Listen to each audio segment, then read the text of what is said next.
Welcome, everybody. Before we get started and to talk about the UX and adoption of staking to 1 billion users, I would like to give our guests and panelists a chance to introduce themselves real quick. Let's start with you, JK. Yeah, thanks for inviting me. I'm JK. I'm the founder of Apybara. And Apybara builds products and toolings for the staking ecosystem. So far, we've built out protocol staking.info, where we share the latest staking statistics. And then now we're currently building out staking.xyz. And that's going to launch in 1 or 2 months. But we'll see. Yeah. Hi, guys.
But we will be much closer to 1 billion, in my very humble opinion, when crypto hodlers can be satisfied with their crypto assets without expressing their wealth in terms of fiat money. Of course, this view doesn't include removing of fiat money from circulation at all. I don't want to get arrested right now, but To be honest, even so-called crypto geeks are expressing their wealth in terms of fiat money. They should stop it because, especially if you are a person with have some trust issues to crypto, expressing a crypto guy his wealth with fiat money reinforces your concerns. So this should be a factor in my very humble opinion again. And the second thing is crypto is still very complex for Uncle Joe. It's maybe a little bit cliche, but it's true. And staking is not an exception, but I think we'll go through it during the panel. So I will talk more about it. Thank you. Howie, how does get crypto more than 1 billion users? Yeah, so 1 billion users, that's a very big number. So I Googled a bit. So basically, it is the number that in 2000 for internet grows during the past 23 years to a number of 5 billion internet users globally. So if we 10 times the current stakers and the current cryptocurrency users, it will exactly reach this number. Proportional would solve the problem, right? But we have to see that it took so much time for internet, for Web 2. So the easiest thing would be we try to transfer those 5 billion internet users to Web 3, and part of them will have a stake. So in this case, problem solved. And the other part, I would say, is classic finance. Digital currency as a new type of asset. So people want to put money in a bank in a way that they want to put their money for like an ETF fund or by an institute to make a stake, but it's more from a perspective of investment or value holding. So in this way, I believe that this will bring us also a lot of staking users, or in a way of dedicated staking. Yeah. All right. So let's imagine a world that you described. We get there. We have more than 1 billion crypto users. Let's talk about staking. And to start off, let's talk of our different perspectives on staking. What is it? Is it a security service? Is it economic rewards and investment? Or is it about governance? Let's start with you, Mete. Okay, I guess as an exchange representative, I should talk more about the delegation perspective. If we summarize the items you just mentioned as validation, delegation, and of course, in time to time incentivization. At Kucoin exchange, in custodian perspective, because basically people keeping their assets on our platform, and we are working hard to provide the best products, best earn or staking products or services that set the industry standards. So talking about this perspective for Kucoin exchange, in essence, staking is more about delegation, because people are basically delegating their tokens or their coins to us. They are trusting us. But this is only the exchange perspective. Kucoin is an entity with many muscles. We have Kucoin Labs, Kucoin Ventures, and sometimes for one entity, staking may mean more than one, let's say, explanation. For Kucoin Labs and Ventures, for example, especially during their incubation and investment phases, due diligence phases, staking can primarily be validation, for example, or in some cases it can be governance, because they have to do it. But on exchange sides, we are still trying hard to, let's say, be the best version of delegation perspective of staking. Yeah, it is even called earn, right? So very good. Thank you so much. JK, what is staking? Yeah, staking is a crypto economic game that helps secure the integrity of a protocol. And the protocol could be a proof of stake network, or it could be middleware like Chainlink or Degraph. That's what it is. Anything outside of that is not staking, period.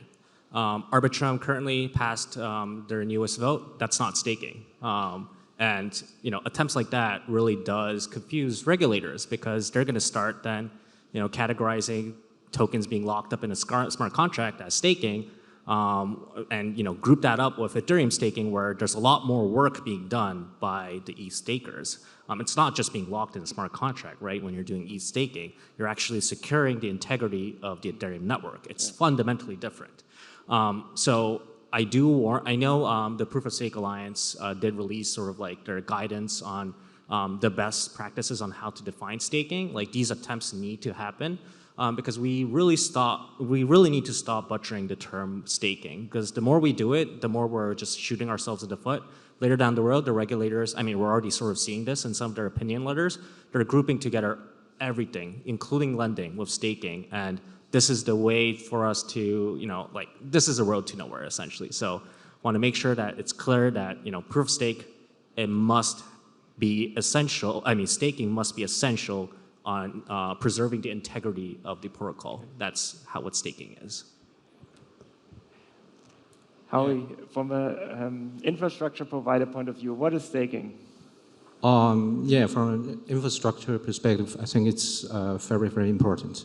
But first of all, for staking, I think it's a very broad term, yeah. So my understanding is that people put their assets or tokens getting locked and usually getting back some rewards. Not necessarily, but that is most probably as it happens till today. But some type of new staking, like non-fungible tokens, can also be getting staked and get back a reward, but without join transactions or get a validation phase. So it can be different, But as of today, I would say staking needs a very strong and also kind of decentralized infrastructure supported. That's a very big challenge, as we all know that it's highly centralized by big data centers or cloud vendors in the world to support many big networks. From our side, so we are supporting our customers to choose another stable and solid cloud as a first step for distributed cloud, multi-cloud operation to go to the first step of decentralization. So that is my understanding of the staking. But probably I would say why the challenge is so big here is that we have talked about the numbers of the internet user growth in the past 20 years. It is backed by a very solid cloud centralized operation to support such very big utility of internet to change everybody's real life. So that's how internet gets success. So for Web3 or staking, we want to achieve the same, still under the assumption of decentralization, which is type of why it makes so much sense. So we can imagine that the challenge could be how big, because we have to solve probably the same scale of size of the users to provide real value to them, to change their life, technically in such kind of systems, but not in a centralized way, in a decentralized way. So I would say there is a long way to go, but we will be there in the future, step by step. Yeah. Benedikt, I was just curious about your definition, honestly. Your definition of staking, actually, because stakingworlds.com, right? You guys are like the face of staking in a lot of ways. I'm curious about how you guys define staking as well, actually. Yeah, I can speak first for myself. So the reason why I'm asking the question, and what is very obvious also by the responses, staking means something different depending on your context. So if you ask in the Cosmos ecosystem context, a delegator, he says, I stake for governance. It's perfectly fine in Cosmos. In Ethereum, it's a different game. In Ethereum, a staker has to be a validator, like first and foremost, right?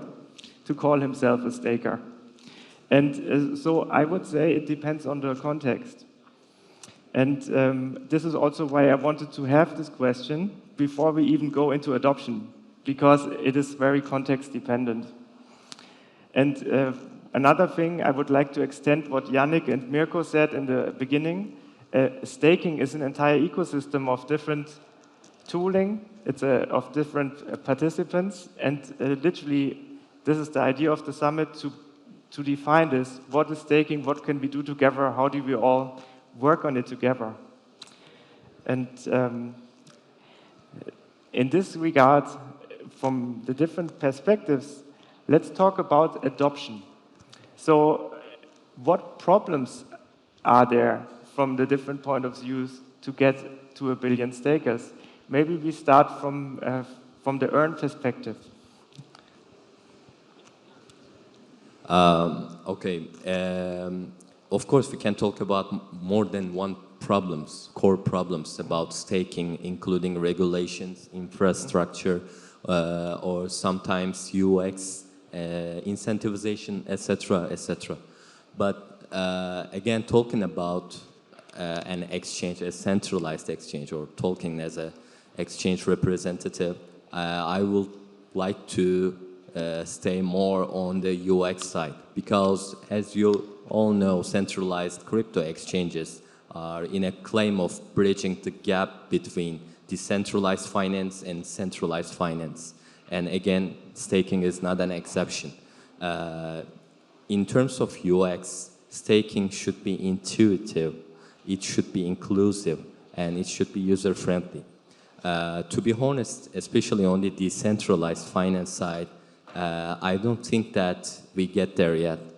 But centralized exchanges, including Kucoin, tries to provide the best user experience, even for the ones who are not very well authorized of technological jargon, or let's say even if they are not tech savvy or financially privileged. You can just go on a centralized platform like Kucoin, just deposit $10 and start staking. It's not only about money, the amount of the money, but at the same time, it's the easiness of usage, just with few clicks. So, in my opinion, UX is one of the biggest problems of staking or let's say barriers to overcome to reach 1 billion stakers. And in the short term, there are many projects which have the potential to overcome this issue on DeFi side. Basically, yeah, these are my opinions. Do you think, to elaborate a little bit on this, do you think from a custodian has sort of a shortcut to a good UX in comparison to a non-custodian? Actually, sometimes yes, I would say sometimes no, but generally yes.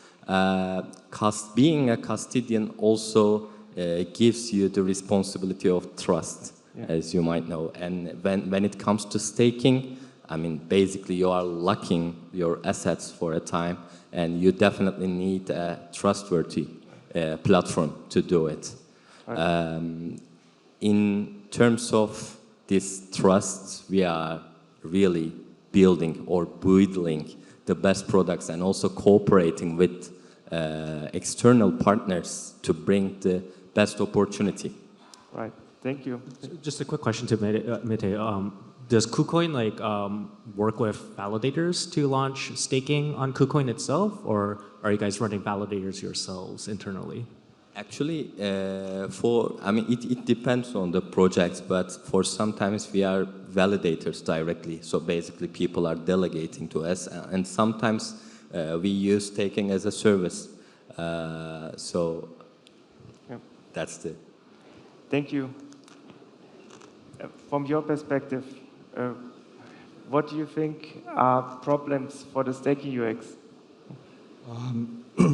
First off, the things as mentioned already is the infrastructure in a decentralized way to supporting different networks, including staking. Second one, I would also say the governance and also in the regional and different countries, different attitude towards digital assets and blockchain in general, because this has a big impact from the finance perspective for institutions. From this perspective, a lot of users, if they want to operate their own, for example, home staking or this kind of approach, which is in theory, yes, but practically very low chance, I would say. Most of us probably would expect either a custodial or non-custodial type of way to get staked by a trusted party in this way. So I've already said UI. I won't repeat that. Maybe another angle to talk about the reason for like the hurdle to adoption is going to be data. There's actually a lot of assets being staked with suboptimal validators, and at times, like we're talking about more than 100 basis points just left on the table by putting your stake with a validator that is not performing well. I mean, if you're staking as an institution, if you're staking 100 million, like that's 7 figs of real yield that you're leaving on the table and walking away from. Surprisingly, this is like really widespread, believe it or not, and there's no sign of this actually improving at all. Of course, stakingrewards.com does provide a way of getting to that, but I think there needs to be multiple sort of threads of efforts to try to make sure that we have more visibility and data around how staking is actually functioning behind the scenes. Because also at the end of the day, this also leads to audits too, right? You can't really tell auditors, hey, this is how much we earned, but we have no idea, like, where we got these rewards. Like that doesn't work, right? So I would say the data part is the other part of the puzzle that I don't think a lot of people are also paying attention to. Yeah, it's another interesting thing is when you think about staking, you think about everything, but for instance, boring topics like taxes or accounting. But for instance, at Staking Rewards, our head of research is from Germany. And whenever I want to know his opinion about something, he also adds the information, this is a taxable event or this isn't. So I think this is, it sounds funny, but this is actually probably an adoption problem in these countries where staking is a taxable event. And just imagine in the countries with the highest adoption, if staking wouldn't be a taxable event, I think this would contribute to the adoption significantly. Maybe if we just took this question to Gary Gensler, he will apply the Howey test. He always makes this. One thing I do want to add on the taxation front is I do want to give a shout out to like Trust Finance, which I think is working on staking specifically on the taxation front. And I say this only because I've personally also worked with various different tax firms to see whether or not they actually can track staking rewards. A lot of them unfortunately cannot, but like Trust Finance seem to have actually done it. But other than them, of course, validators, some top validators also do have really good tracking systems. So definitely worthwhile checking out like the institutional focused validators out here, like Figment, of course, Luganodes, Kiln, like these are all great names, Blockdaemon. So yeah, there definitely are a few players who do track taxation. So yeah, we'll approach our last topic, and then afterwards I would like to open the floor for a few questions. So whoever will be interested after the last questions, please raise your hand and we'll try to get a few questions in. So to finish up, I would like to hear, we talked about adoption, we talked about staking. I would like to hear about either a recent topic, like for instance, a staking ETF or the staking model, or the influence of the bull market or whatever you think is going to drive the adoption of staking, or even a good example of a protocol that does a good job in mass adoption.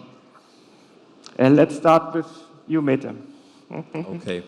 Of course, it's not financial advice or project shilling, but we have to admit that Tezos and Polkadot, they really did a good job in terms of achieving mass adoption within their community of staking. So both liquid proof of stake and also nominated proof of stake are